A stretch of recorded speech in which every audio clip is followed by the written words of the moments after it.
muhiimadda inaan fahamno oo ESSP-ga the education sector plan-ka waxa uu yahay waa 5 sano soo socoto qorshaha ama strategy-ga oo markay ku imaado meeshaan baahi ka jirto sida u taakulay lahayn whether ay tahay wasaaradda BRA oo agaasimaha niigu sareeyo technical work markay imaado in ay wada xisaabtan imaani karto 5 sano u dambeeyso oo la dhigi karo intaano iskuulaan la soo wareegnay intaano ardayaan kordhinno iskoolka aan heesano marka waxa waaye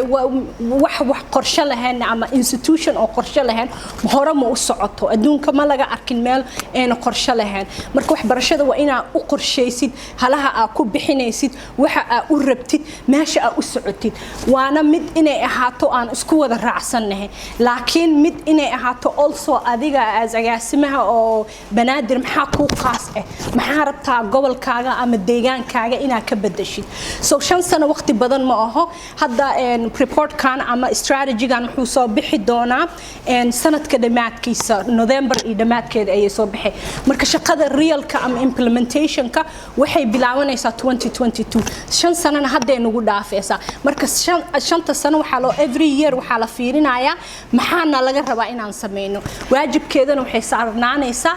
gobolka markaasayto in ay ka shaqeeyaan waxyaalahaas aan soo dhiganay sanadkii la soo dhaafay